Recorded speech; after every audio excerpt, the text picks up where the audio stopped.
playlist is totally based upon Firebase, how to apply basic functions of Firebase in your Android Studio project, how to use Firebase as the main database in your Android Studio project. In this course, I will teach you the basic functions of Firebase.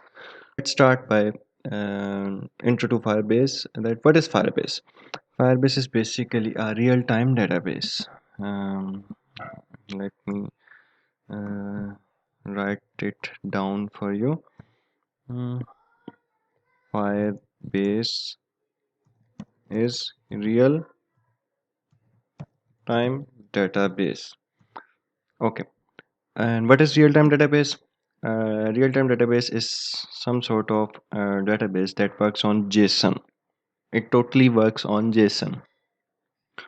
The most important advantage of using Firebase is that it's a real time database and you don't have to call Firebase database again and again in your project if you want the updated value of the object of any variable of any node.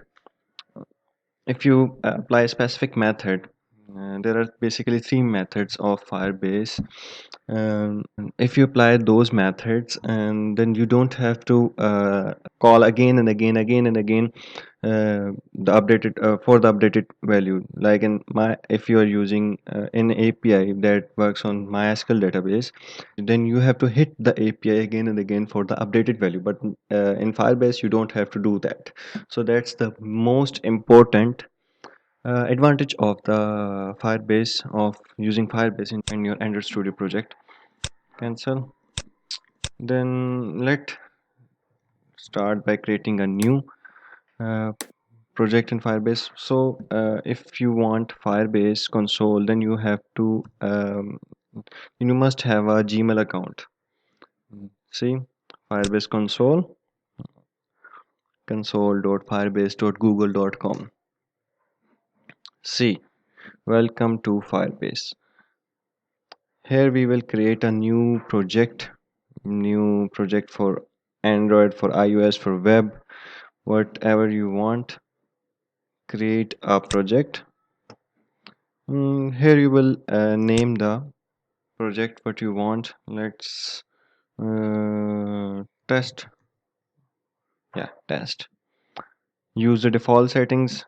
Check I accept, and I agree that I am using Firebase services in my app, and I agree to the applicable terms. Okay, create project.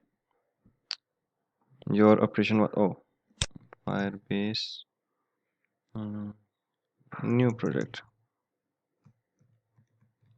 new project. Okay, create project, creating your project. Okay, and dialog box is progressing. Progress bar is finishing up, finishing up. Yay, your new project is ready. Continue. Here you can see our project has been created. So in my next video, I will teach you how to attach Firebase in your Android Studio project. So please subscribe our channel and kindly click on the bell icon so you don't miss a video from our channel. Thank you so much. Bye bye. Take care.